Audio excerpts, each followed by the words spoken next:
ಕೃಪಾಚಾರ್ಯರ ಒಂದು ಆಶೀರ್ವಾದದಿಂದ ಹಾಗೂ ಧೃತರಾಷ್ಟ್ರನ ದಾಸಿಯ ಮಗನಾದಂತಹ ಯೂತ್ಸು ಅನ್ನೋ ಸಹಕಾರದಿಂದ ಅತಿ ವಿಜೃಂಭಣೆಯಿಂದ ರಾಜ್ಯವನ್ನ ಮತ್ತೆ ಒಂದು ವೈಭವಕ್ಕೆ ತರ್ತಾನೆ. ಪರೀಕ್ಷಿತ ಬಹಳ ದಕ್ಷ ಮತ್ತು ಸದೃಢನಾಗಿದ್ದಂತಹ ಪರೀಕ್ಷೆ ಸಾಕಷ್ಟು ವರ್ಷಗಳವರೆಗೆ ಈ ಒಂದು ರಾಜ್ಯವನ್ನ ಆಳ್ವಿಕೆಯನ್ನ ಮಾಡ್ತಾನೆ ಪರೀಕ್ಷಿತ. ಮತ್ತು ಆತನಿಗೆ ಬೇಟೆ ಆಡುವುದಂದ್ರೆ ಬಹಳ ಆನಂದ ಇತ್ತು. ಹೀಗಾಗಿ ಒಂದು ಸರಿ ಬೇಟೆ ಆಡಕ್ಕೆ ಹೋಗಿರ್ತಾನೆ. ಆ ಒಂದು ಜಿಂಕೆ ತಪ್ಪಿಸ್ಕೊಂಡು ಹೋಗಿಬಿಡ್ತೈತೆ. ಆ ಜಿಂಕೆಯನ್ನ ಬೆನ್ನಟ್ಟಿ ಹೋಗ್ತಾನೆ ಎಲ್ಲೂ ಸಿಗೋದೇ ಇಲ್ಲ. ಅಲ್ಲೊಬ್ಬ ಋಷಿ ತಪಸ್ಸಿಗೆ ಕುತ್ಕೊಂಡಿರ್ತಾನೆ, ಒಂದು ಧ್ಯಾನಾವಸ್ಥೆಯಲ್ಲಿ ಇರ್ತಾನೆ. ಅವನ ಹೆಸರು ಶ್ರಮಿಕ ಅಂತೇಳಿ ಆ ಋಷಿಯನ್ನ ಕೇಳ್ತಾನೆ. ಬಹಳ ನೀರಡಿಕೆ ಆಗಿರ್ತೈತಿ, ದಾಹ ಆಗಿರ್ತೈತಿ. ಇನ್ನೇನು ಆ ಋಷಿಯನ್ನ ಕೇಳ್ತಾನೆ, ಎಲ್ಲಿ ಆ ಒಂದು ನೀರಿದೆಯಾ ಅದು ಕೇಳ್ತಾನೆ. ಆ ಋಷಿ ಧ್ಯಾನಾವಸ್ಥೆಯಲ್ಲಿ ಇರ್ತಾನೆ. ಹೀಗಾಗಿ ಏನನ್ನೂ ಮಾತಾಡೋದಿಲ್ಲ. ಸಾಕಷ್ಟು ರಾಜ್ಯ ಬಂದರೂ ಸಹ ಗೌರವ ಕೊಡುವಂತಹ ಆ ಶ್ರಮಿಕ ಋಷಿಗೆ ಏನ್ ಮಾಡ್ತಾನೆ ಅಂತ ಹೇಳಿದ್ರ, ಈ ಪರೀಕ್ಷಿತ ಮಹಾರಾಜ ಅಲ್ಲೇ ಒಂದು ಸತ್ತ ಹಾವು ಬಿದ್ದಿರ್ತೈತೆ. ಆ ಸತ್ತ ಹಾವು ಎಲ್ಲ ಇರುವೆಗಳು ಹತ್ತಿರ್ತಾವ. ಆ ಹಾವನ್ನ ಅವರ ಕೊಳ್ಳಿಗೆ ಹಾಕಿ ಹೋಗ್ಬಿಡ್ತಾನೆ. ಯಾರು? ಪರೀಕ್ಷಿತ ಮಹಾರಾಜ ಹೋಗ್ಬಿಡ್ತಾನೆ. ಆ ಧ್ಯಾನಾವಸ್ಥೆಯಲ್ಲಿ ಇದ್ದಂತಹ ಋಷಿ ಶ್ರಮಿಕ ಋಷಿ ಅಲ್ಲೇ ಅಷ್ಟೇ ಇರ್ತಾನೆ.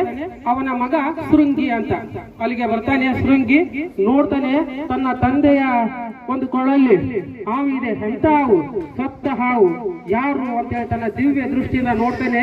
ಆ ಶೃಂಗಿ ನೋಡಿ ಗೊತ್ತಾಗ್ತೈತಿ, ಇದು ಯಾರೋ ಮಾಡಿದ ಕುತಂತ್ರ, ಒಂದು ಅವಮಾನಕ್ಕಾಗಿ ಮಾಡಿದ್ದು ಅಂತೇಳಿ ಆತ ಒಮ್ಮೆಗೆ ಒಂದು ಶಾಪವನ್ನು ಕೊಟ್ಬಿಡ್ತಾನೆ. ಈ ಹಾವನ್ನ, ಸತ್ತ ಹಾವನ್ನ ಯಾರು ನನ್ನ ತಂದೆಯ ಕೊಳ್ಳಲ್ಲಿ ಸುತ್ತಿದಾರೋ ಅಥವಾ ಹಾಕಿದಾರೋ ಅವರು ಇನ್ನು 7 ದಿನದ ಒಳಗಾಗಿ ಈ ಸರ್ಪ ರಾಜ್ಯಗಳಲ್ಲಿ ಅತ್ಯಂತ ವಿಷಯುಕ್ತವಾದಂತಹ ತಕ್ಷಕ ಅನ್ನುವಂತಹ ಹಾವಿನಿಂದ ಸತ್ತು ಹೋಗಲಿ ಅನ್ನುವಂತಹ ಶಾಪವನ್ನ ಆ ಶೃಂಗಿ ಈ ಪರೀಕ್ಷಿತ ಮಹಾರಾಜನಿಗೆ ಕೊಟ್ಬಿಡ್ತಾನೆ. ಕೊಟ್ಟಾಗ ಆ ಒಂದು ಕೆಲವು ಬೇಹುಗಾರರು ಬಂದು ಪರೀಕ್ಷಿತ ಮಹಾರಾಜನಿಗೆ ಈ ಸುದ್ದಿಯನ್ನ ಮುಟ್ಟಿಸ್ತಾರೆ. ಆ ಶೃಂಗಿಯ ಶಾಪ ಅಂತ ಹೇಳಿದ್ರೆ ಫಲಿಸಲೇಬೇಕು, ಏನು ಮಾಡಕ್ಕಾಗಲ್ಲ. ಆದರೂ ನನ್ನ ಪ್ರಯತ್ನವನ್ನ ನಾನು ಮಾಡಬೇಕು ಅಂತೇಳಿ ಪರೀಕ್ಷಿತ ಏನ್ ಮಾಡ್ತಾನೆ ಅಂತ ಹೇಳಿದ್ರೆ, ಒಂದು ಎತ್ತರವಾದಂತಹ ಗೋಪುರ, ಆ ಗೋಪುರದಲ್ಲಿ ಒಂದು ಸಣ್ಣ ಕ್ರಿಮಿಗಳು ಬರಬಾರ್ದು, ಸಣ್ಣ ಹುಳುಗಳು ಆ ಕಡೆಗೆ ನುಸುಳಬಾರ್ದು. ಆ ರೀತಿಯಾದಂತಹ ಗೋಪುರವನ್ನು ಕಟ್ಟಿಕೊಂಡು ಇರ್ತಾನೆ. ಆ 7 ದಿವಸಗಳು ರಕ್ಷಣೆ ಮಾಡ್ಕೊಡ್ಬೇಕು ಅಂತೇಳಿ ಆ 6 ದಿನಗಳು ಮುಗಿತಾವು. 7ನೇ ದಿನ ಸ್ಟಾರ್ಟ್. ಇನ್ನೇನು 7ನೇ ದಿನದಲ್ಲಿ ಕಡಿಲೇಬೇಕು. ತಕ್ಷಕ ಹಾವು ಬರ್ತಾ ಇರ್ತೈತಿ. ಒಂದು ಕಡೆಯಿಂದ ಮತ್ತೊಂದು ಕಡೆಯಿಂದ ಒಬ್ಬ ಕಶ್ಯಪ ಅನ್ನುವಂತಹ ಒಬ್ಬ ಋಷಿ ಬರ್ತಾ ಇರ್ತಾನೆ. ಇಬ್ರು ಭೇಟಿ ಆಗ್ತಾರೆ. ಕೇಳ್ತೈತೆ, ತಕ್ಷಕ ಹಾವು ಕೇಳ್ತೈತೆ, ಎಲ್ಲಿಗೆ ಹೊಂಟಿದೀಯಾ ಅಂತ ಕೇಳ್ತೈತೆ. ಆ ಕಶ್ಯಪ ಋಷಿ ಹೇಳ್ತಾನೆ, ನಾನು ಅಲ್ಲಿ ಹಸ್ತಿನಾವತಿಗೆ ಹೊಂಟಿದ್ದೀನಿ. ಹಸ್ತಿನಾವತಿಯಲ್ಲಿ ಆ ಪರೀಕ್ಷಿತ ರಾಜನಿಗೆ ಆ ಶೃಂಗಿ ಆ ತಕ್ಷಕನಿಂದ ಕಡಿದು ಸಾಯಿಲಿ ಅನ್ನುವಂತಹ ಶಾಪವನ್ನು ಕೊಟ್ಟಿದ್ದಾನೆ. ಇವತ್ತು ಹೆಂಗಿದ್ರು ಅದು ತಕ್ಷಕ ಹಾವು ಕಡಿದೈತಿ. ಆತನನ್ನ ಬದುಕಿಸುವ ಸಲುವಾಗಿ ನಾನು ಹೊಂಟಿದ್ದೀನಿ ಅಂತೇಳಿ ಆ ಕಶ್ಯಪ ಅನ್ನುವಂತಹ ಮುನಿ ಹೇಳ್ತಾನೆ. ಆಗ ಆ ಒಂದು ತಕ್ಷಕ ಹಾಕಿಲ್ಲ, ಅದೇ ಹೇಳ್ತೈತಿ, ಯಾರಂತ ತಿಳ್ಕೊಂಡಿದ್ಯಾ?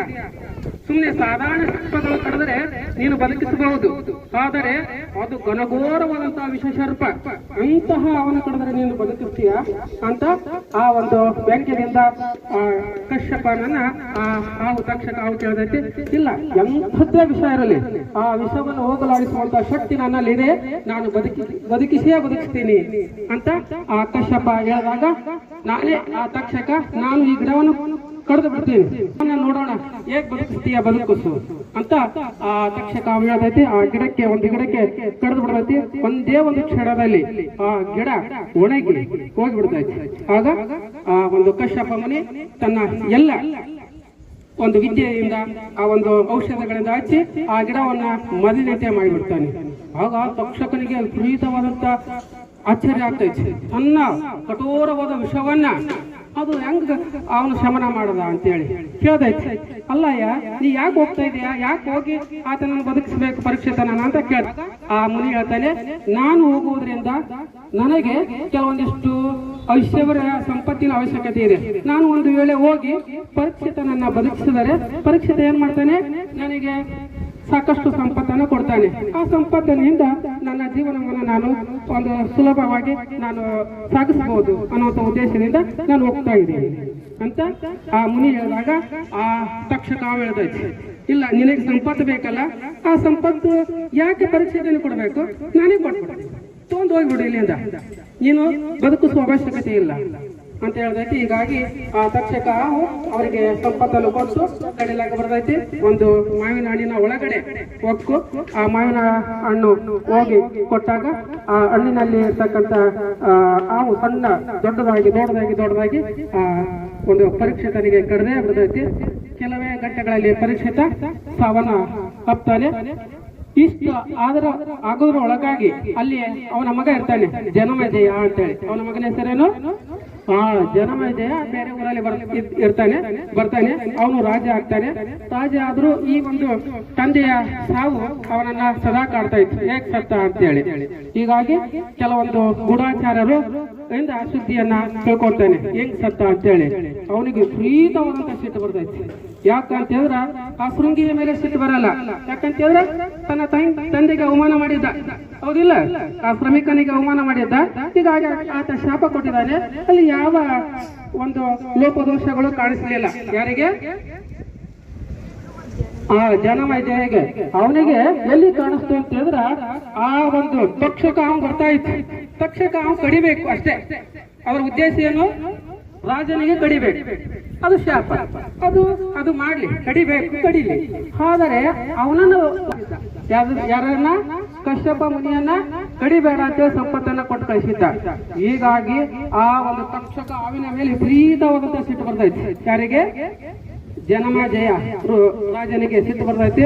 ಸಿಟ್ಟು ಬಂದು ಒಂದು ಯಾಗವನ್ನ ಮಾಡ್ಲಕ್ ಸ್ಟಾರ್ಟ್ ಮಾಡ್ತೇನೆ, ಸರ್ಪ ಯಾಗ. ಆ ಯಾಗದ ಹೆಸರೇನು? ಆ ಸರ್ಪ ಯಾಗ ಅಂತ ಹೇಳಿದ್ರೆ ಇಡೀ ನಾಗ ಸಂಕುಲವೇ ನಾಶ ಆಗ್ಬೇಕು. ಯಾವ ತಕ್ಷಕ ಹಾವು ತನ್ನ ತಂದೆಗೆ ಸಾವಿಗೆ ಕಾರಣವಾಗಿದೆಯೋ ಕಡಿದು ಸಾಯುವುದಕ್ಕೆ ಅವನಿಗೆ ಸಮಸ್ಯೆ ಇಲ್ಲ. ಆದರೆ ಅದನ್ನು ಉಳಿಸಲಿಕ್ಕೆ ಬಂದಿದ್ನಲ್ಲ, ಆ ವ್ಯಕ್ತಿಯನ್ನು ವಾಪಸ್ ಕಳಿಸಿದಲ್ಲ, ಅದಕ್ಕೆ ಸಿಟ್ಟಾಗಿ ಸರ್ಪ ಯಾಗವನ್ನು ಪ್ರಾರಂಭ ಮಾಡ್ತಾನೆ. ಎಲ್ಲ ಋಷಿಗಳನ್ನ ಕರೆಸ್ತಾನೆ ಜನಮೇಜಯ. ಅಲ್ಲಿರ್ತಕ್ಕಂಥ ಎಲ್ಲ ಋಷಿಗಳನ್ನ ಕರೆಸಿ ತನ್ನ ಉದ್ದೇಶವನ್ನ ಹೇಳ್ತಾನೆ. ಆಗ ಒಬ್ಬ ಋಷಿ ನಿಂತು ಹೇಳ್ತಾನೆ, ಇಲ್ಲ, ಈ ಯಾಗ ಪೂರ್ಣ ಆಗಲ್ಲ, ಒಬ್ಬ ಬಾಲ ಋಷಿಯಿಂದ ಈ ಯಾಗ ನಿಲ್ತೈತಿ ಅನ್ನುವಂತ ಮಾತುಗಳನ್ನ ಜನಮೇಜಯಗೆ ಒಬ್ಬ ಋಷಿ ಹೇಳ್ತಾನೆ. ಆದರೂ ಆಗ್ಲಿ ಅಂತೇಳಿ ಒಂದು ಯಾಗವನ್ನ ಪ್ರಾರಂಭ ಮಾಡ್ತೇನೆ. ಆ ಯಾಗದ ಉದ್ದೇಶ ಇಡೀ ಸರ್ಪ ಸಂತತಿಯೇ ನಾಶ ಆಗ್ಬೇಕು ಅನ್ನುವಂತ ಉದ್ದೇಶದಿಂದ ಆ ಯಾಗವನ್ನ ಪ್ರಾರಂಭ ಮಾಡ್ತಾನೆ. ಯಾಗ ದೀಕ್ಷಿತನಾಗ್ತಾನೆ, ಕೂಡ್ತಾನೆ. ಆಗ ಎಲ್ಲ ಆ ಯಜ್ಞದಿಂದ ಎಲ್ಲ ಹಾವುಗಳು ಬಂದು ಬಳಕೆ ಸ್ಟಾರ್ಟ್ ಮಾಡ್ತಾವ. ಏನು? ಕೆಂಪನ ಹಾವು, ಕರಿ, ಬಿಳಿ, ಹಸುರು, ಯಾವ ಹಾವುಗಳು ಅವರು ಕರೀತಾರೋ, ಹಾವುತಿಗೆ ಕರೀತಾರೋ, ಹಾವು ಸರ್ವನ ಬರುದು ಬೀಳೋದು. ಏನ್ ಇಡೀ ಅಲ್ಲಿಯ ವಾತಾವರಣ ಹಾವಿನ ಸುಟ್ಟ ವಾಸನೆಯಿಂದ ಕೂಡಿ ಬಿಟ್ಟಿರ್ತೈತಿ. ಅಷ್ಟೊಂದು ಹಾವುಗಳು ಬಂದ್ಬಿಡ್ತಾವ. ಆದರೆ ಹೇಗಿತ್ತು ರಾಜನ ಉದ್ದೇಶ, ಜನಮೇಜಯನ ಉದ್ದೇಶ? ಆ ತಕ್ಷಕ ಹಾವನ್ನ ಈ ಆಹುತಿಗೆ ಮಾಡಲೇಬೇಕಾಗಿತ್ತು. ಆದರೆ ಆ ತಕ್ಷಕ ಹಾವು ಏನ್ ಮಾಡ್ತೈತಿ ಅಂದ್ರೆ ಇಂದ್ರನ ಹತ್ರ ಹೋಗ್ತೈತಿ. ಯಾರ ಹತ್ರ ಹೋಗ್ತೈತಿ? ಆ ಇಂದ್ರನ ಹತ್ರ ಹೋಗಿ ನನ್ನ ರಕ್ಷಣೆ ಮಾಡುವಂತ ಕೇಳ್ತೈತಿ.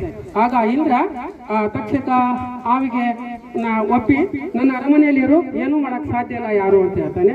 ಹಾಗೆ ಈ ಹಾವುಗಳ ಕೆಲವು ಹಾವುಗಳು ಹೋಗಿ ಆಸ್ತಿಕ ಅನ್ನುವಂತಹ ಒಬ್ಬ ಬಾಲ ಋಷಿ ಇರ್ತಾನೆ, ಅವನನ್ನು ಕೇಳ್ಕೊಂತಾವ, ಈ ಯಾಗವನ್ನ ನಿಲ್ಲಿಸಬೇಕು ಅನ್ನುವಂಥದ್ದು. ಆ ಆಸ್ತಿಕನನ್ನ ಕೇಳ್ಕೊಂತಾವು. ಆ ಆಸ್ತಿಕ ಅವನು ಬರ್ತಾ ಇರ್ತಾನೆ. ಆ ತಕ್ಷಕ ಅವನ್ನ ಸಾಯಿಸಲೇಬೇಕು ಅಂತೇಳಿ ಎಲ್ಲ ತಕ್ಷಕ ಆಹುತಿ ಅಂತೇಳಿ ಎಲ್ಲರೂ ಕರೀತಾರೆ. ಆದ್ರೆ ತಕ್ಷಕ ಬರೋದೇ ಇಲ್ಲ ಅಂತೇಳಿ ಅವರು ನೋಡ್ತಾರೆ. ಎಲ್ಲಿದ್ದ ತಕ್ಷಕ? ಆ ಇಂದ್ರನ ಹತ್ರ ಇದ್ದ. ಆಗ ಜನಮೇಜಯ ಹೇಳ್ತಾನೆ, ಇಂದ್ರನ ಸಹಿತವಾಗಿ ತಕ್ಷಕ ಸಾಯಿಲಿ, ಇಂದ್ರನೂ ಬಂದು ಬೀಳಲಿ ಈ ಒಂದು ಆಹುತಿಗೆ.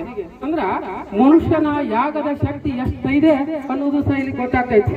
ಇಂದ್ರನೂ ಸಹ ಬರ್ಲಕ್ ಸ್ಟಾರ್ಟ್ ಮಾಡಿರ್ತಾನೆ. ಅವನಿಗೂ ಆ ಶಕ್ತಿ ಇರಲ್ಲ, ತಡ್ಕೊಳ್ಳುವಂತ ಶಕ್ತಿ. ಇಂದ್ರನೂ ಬರ್ಲಕ್ ಸ್ಟಾರ್ಟ್ ಮಾಡ್ತಾನೆ. ಹೀಗಾಗಿ ಇಂದ್ರ ಆ ತಕ್ಷಕ ಅವನ ಯಾಗದ ಶಕ್ತಿ ಎಷ್ಟೈದೆ ಅನ್ನೋದು ಸಹ ಇಲ್ಲಿ ಗೊತ್ತಾಗ್ತೈತಿ. ಇಂದ್ರನೂ ಸಹ ಬರ್ಲಕ್ ಸ್ಟಾರ್ಟ್ ಮಾಡಿರ್ತಾನೆ. ಅವನಿಗೂ ಆ ಶಕ್ತಿ ಇರಲ್ಲ, ತಡ್ಕೊಳ್ಳುವಂತ ಶಕ್ತಿ. ಇಂದ್ರನೂ ಬರ್ಲಕ್ ಸ್ಟಾರ್ಟ್ ಮಾಡ್ತಾನೆ. ಹೀಗಾಗಿ ಇಂದ್ರ ಆ ತಕ್ಷಕ ಅವನ ಕೈ ಬಿಟ್ಬಿಡ್ತಾನೆ, ಹೋಗಪ್ಪ ನೀನು ಅಂತೇಳಿ. ಹೀಗಾಗಿ ತಕ್ಷಕ ಹಾವು ಏನು ಸರ್ವನೆ ಬರ್ತಾ ಇರ್ತೈತಿ ಆ ಯಾಗದಲ್ಲಿ. ಆಗ ಅಲ್ಲಿಗೆ ಯಾರು ಬಂದಿರ್ತಾರೆ? ಆಸ್ತಿಕ ಅನ್ನುವಂತಹ ಒಬ್ಬ ಬಂದಿರ್ತಾನೆ. ಈ ಯಾಗ ನಿಲ್ಬೇಕು ಅಂತ ಕೇಳಿಕೊಡ್ತಾನೆ. ಆಗ ಯಾಗ ದೀಕ್ಷಿತನಾಗಿರ್ತಾನೆ. ಯಾರು? ಜನಮೇಜಯ ಬರಲ್ಲ. ಆದರೂ ಏನ್ ತಕ್ಷಕ ಬರ್ತಾ ಇದ್ದಾನೆ ಅಲ್ಲ ಅಂತೇಳಿ ಹೊರಗಡೆಗೆ ಬರ್ತಾನೆ. ಬಂದಾಗ ಅಲ್ಲಿ ಆಸ್ತಿಕ ಆ ಒಂದು ಋಷಿಗೆ ಆ ಒಂದು ಜನಮೇಜಯಗೆ ಹೇಳ್ತಾನೆ, ಈ ಯಾಗವನ್ನ ನಿಲ್ಲಿಸಬೇಕು. ಮತ್ತೇನಾದ್ರೂ ಕೇಳು ಕೊಡ್ತೀನಿ ಅಂತ ಹೇಳ್ತಾನೆ ಜನಮೇಜಯ. ಇಲ್ಲ, ಏನು ಬೇಕಾಗಿಲ್ಲ, ಈ ಯಾಗವನ್ನ ನಿಲ್ಲಿಸಬೇಕು ಅಂತ ಆಸ್ತಿಕ ಆ ಜನಮೇಜಯ ರಾಜನಿಗೆ ತಿಳಿಸಿ ಹೇಳ್ತಾನೆ. ಯಾಕಂತೇಳಿದ್ರೆ ಯಾಕೆ ನಿಲ್ಲಿಸಬೇಕು ಅಂತ ಹೇಳಿದ್ರೆ, ಈ ಪ್ರಕೃತಿಯಲ್ಲಿ ಎಲ್ಲ ಪ್ರಾಣಿಗಳಿಗೆ ಎಲ್ಲ ಪಕ್ಷಿಗಳಿಗೆ ಬದುಕುವಂತಹ ಹಕ್ಕಿದೆ. ಒಂದು ಪ್ರಾಣಿ ಅಥವಾ ಒಂದು ಪಕ್ಷಿ ಕಳೆದರೆ ಆ ಒಂದು ಪರಿಸರದಲ್ಲಿ ಅಸಮತೋಲನ ಉಂಟಾಗ್ತೈತಿ. ಜೊತೆಗೆ ಆ ತಕ್ಷಕ ಏನು ಮಾಡಿದಾನಲ್ಲ, ನಿಮ್ಮ ತಂದೆಗೆ ಒಂದು ಏನ್ ಕೆಡಲ್ಲ ಬಯಸಿದಾನಲ್ಲ, ಅದನ್ನ ನೀವು ಹುತಾತ್ಮ ಅದನ್ನೇ ಮಾಡಿದ್ದ. ಯಾರು ಹುತಾತ್ಮ? ಈ ಜನಮೇಜಯನ ಅಪ್ಪನ ಹೆಸರು ಪರೀಕ್ಷಿತ, ಪರೀಕ್ಷಿತನ ಅಪ್ಪನ ಹೆಸರು ಅಭಿಮನ್ಯು, ಅಭಿಮನ್ಯುನ ಅಪ್ಪನ ಹೆಸರು ಅರ್ಜುನ, ಅರ್ಜುನನು ಅದೇ ಮಾಡಿದ್ದ. ಏನ್ ಮಾಡಿದ್ದ? ಅರ್ಜುನ ಮತ್ತು ಕೃಷ್ಣ ಕೂಡಿ ಆ ಪಾಂಡವ ದಹನವನ್ನ ಮಾಡ್ತಾರೆ. ಆ ಪಾಂಡವ ದಹನದಲ್ಲಿ ಈ ತಕ್ಷಕನ ಎಲ್ಲ ಸಂಬಂಧಿಕರು ಸತ್ತಿರ್ತಾರೆ. ಹೀಗಾಗಿ ಆ ಒಂದು ಸೇಡನ್ನ ತೀರಿಸುವ ಸಲುವಾಗಿ ತಕ್ಷಕ ಆ ರೀತಿಯಾಗಿ ವರ್ತಿಸಿದೆ. ಅದರಲ್ಲಿ ಯಾವ ವಿಶೇಷತೆನೂ ಇಲ್ಲ ಅಂತೇಳಿ ಆ ಆಸ್ತಿಕ ಈ ಜನಮೇಜಯರಿಗೆ ತಿಳಿಸ್ಕೊಳ್ತಾನೆ. ಅಲ್ಲಿಗೆ ಯಾಗ ಸಮಾಪ್ತಿ ಆಗ್ತೈತಿ. ಎಲ್ಲ ಉಳಿದ ಎಲ್ಲ ಅವುಗಳು ಉಳಿತವು. ಆ ಯಾಗ ಅರ್ಧಕ್ಕೆ ನಿಲ್ತೈತಿ. ಈ ಕಥೆಯನ್ನ ನಿಮ್ಗೆ ಯಾಕೆ ಹೇಳ್ತಾ ಇದ್ದೀನಿ ಅಂತ ಹೇಳಿದ್ರೆ, ನೀನು ನಾಗರ ಪಂಚಮಿ ಬಂತು. ಆ ನಾಗರ ಪಂಚಮಿ ಪ್ರಯುಕ್ತವಾಗಿ ಏನ್ ಮಾಡ್ತಾ ಇದ್ದಾರೆ ಅಂತ ಹೇಳಿದ್ರೆ, ಇಲ್ಲಿ ಪ್ರಕೃತಿಯಲ್ಲಿ ಎಲ್ಲ ಹಾವುಗಳು ಎಲ್ಲಷ್ಟು ಅದಾವ, ಹೌದಿಲ್ಲ? ಎಲ್ಲ ಪ್ರಾಣಿಗಳು ಪಕ್ಷಿಗಳು ಎಲ್ಲಷ್ಟು ಅದಾವ. ನೀವು ಅನ್ಕೊಂಡಿದ್ದೀರಿ ನಾಗರ ಹಾವು ಕಡಿತೈತಿ ಮನುಷ್ಯನಿಗೂ ಹಾವುಗಳಿಗೂ ಯಾವ